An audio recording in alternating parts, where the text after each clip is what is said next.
मंच से नारायण त्रिपाठी ने एक बार फिर हुंकार भरी है। समर्थकों को 1 लाख पार का संकल्प दिलाया है। विधायक नारायण त्रिपाठी ने हर वादों को गिनाते हुए एक आज नया वादा किया है। दरअसल काफी महीनों के बाद मैहर विधायक नारायण त्रिपाठी अपनी कर्मभूमि मैहर पहुंचे थे, जहां पर घंटाघर चौराहे में स्वागत के लिए हजारों की तादाद में समर्थकों की भीड़ देखने को मिली। नारायण त्रिपाठी ने सभा को संबोधित करते हुए कहा कि वह जाति की राजनीति नहीं करते, मैहर के विकास के लिए अपने विधायक पद की बलि दे दी। इसके साथ ही नारायण त्रिपाठी ने सभा में बैठे समर्थकों से 1 लाख वोट देने का संकल्प भी दोनों हाथों को उठाकर दिलवाया और अब विंध्य प्रदेश बनाने का वादा पूरा करने का आश्वासन मैहर की जनता से किया है। हालांकि अभी यह साफ नहीं हो सका है कि वह किस दल से चुनाव लड़ेंगे, पर उनके बयानों से साफ हो चुका है कि वह अब अपनी ही पार्टी विंध्य जनता पार्टी से चुनाव लड़ सकते हैं।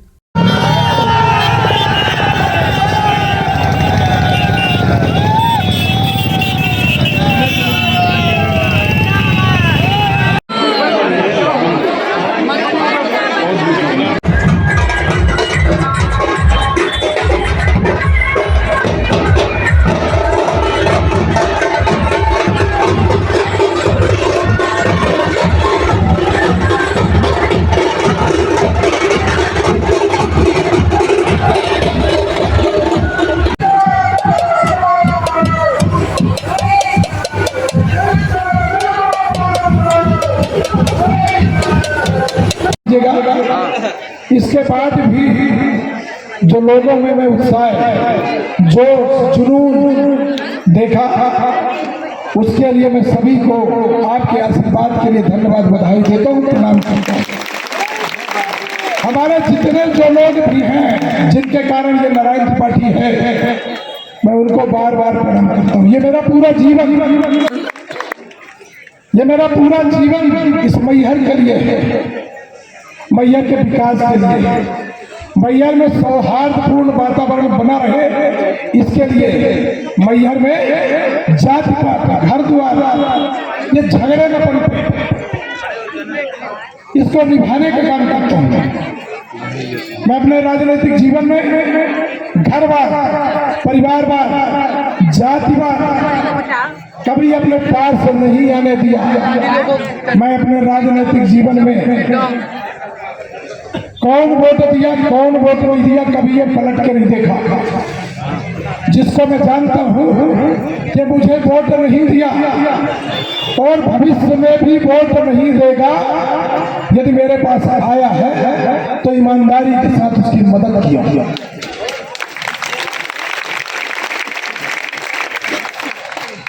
कोई किसी कारण से नाराज हो जाए और जबरन आरोप लगाने एक अलग मामला है, पर मैं कसम खाता हूँ अपने जीवन में कभी भी दिल से ईमानदारी के साथ मां शारदा की सौगंध के साथ कहता हूँ कि मैं कभी जात पात, तीन पात, पंचायत इसको अपने पास नहीं आने दिया।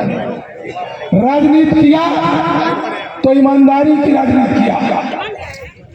कोई नेता बनता है तो सबसे पहले अपने धंधा व्यापार को स्थापित करता है, अपना धंधा मजबूत करता है, व्यापार मजबूत करता है। जितने नेता कहीं देखते होंगे सब अपने धंधा व्यापार के, और नेता का सबसे बड़ा काम भी यही है कि नेता बनाओगे आप लोग और वो अपना स्थापित करेगा धंधा और व्यापार। धर्मवाद, परिवारवाद, जातिवाद भी कोई नहीं निभा पाता, अपने परिवार में ही वो लिपट रह जाता है। जात के लोगों की भी मदद नहीं कर पाता, परिवार पे निर्भर कर जाता है, वो परिवार को ही देखते रह जाता है।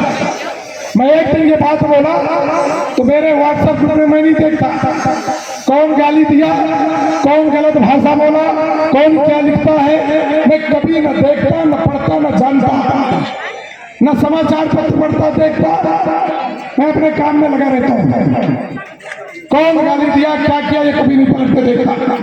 मैं एक लेटर भेजा, मैं घरवाद, परिवारवाद, जातिवाद की राजनीति नहीं करता, तो मुझे कुछ लोग बताए कि भैया एक आदमी लिखा है, क्या आप जाति में घर की राजनीति करते हो, इसलिए लड़का को जनपद सदस्य बनाए हो और उपाध्यक्ष बनाए हो। ये विकास त्रिपाठी मेरा बड़ा बेटा आनंद त्रिपाठी यहाँ कहीं है। आनंद त्रिपाठी राजनीति करना चाहता था, मैं मना कर दिया कि तुम राजनीति नहीं करोगे, बड़ी तकलीफ है, वो मान गया।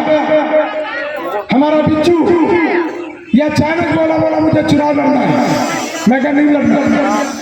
कई सीटों की बात किया, मैं कहा यहाँ ये लोग लड़ रहे हैं, यहाँ ये लड़ रहे हैं, तो चुनाव लड़ना बंद करो। अंत में बेलहा को चुना कि मैं वहां से जनपद सदस्य का चुनाव लड़ूंगा। मैं कहा तुम जानना, मैं एक आदमी से न फोन पर बात करूंगा, न तुम्हारी मदद करूंगा, न तुम्हारे क्षेत्र में जाऊंगा। तुम्हारे कर्म हो, अपने कर्मों से राजनीति कर सकते हो तो तुम चुनाव लड़ना, मैं तुम्हारी कोई मदद नहीं। लड़ा धंधा व्यापार होता मेरा तो मुझको जमीन में खोद के गाड़ दिया जाता। जिस तरह में लड़ाई लड़ी, और लड़ाई में सिर्फ लड़ा जो शिवराज जी घोषणाएं कर गए। बाई इलेक्शन में आए, गांव गांव हम घुमाए, जहां जहां गए वहां की बातें रखी गई। वो घोषणा करते गए, जब घोषणा करते गए तो चुनाव होने के बाद वो कागज लेके मैं प्रकट हो गया जिन्न की तरह।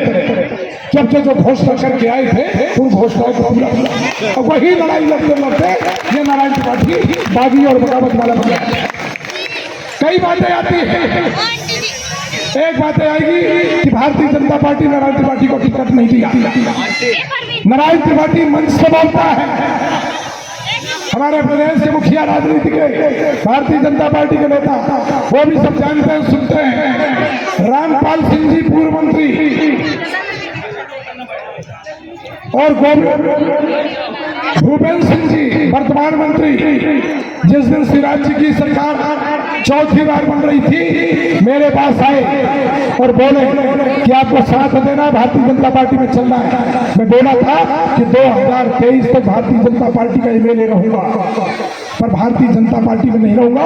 इसलिए कितना बड़ा छल, कपट, धोखा, झूठ, अरे ये सब मेरे बर्दाश्त के बाहर। मैं चमचागिरी नहीं कर सकता, मैं आगे पीछे घूमने की राजनीति नहीं कर सकता।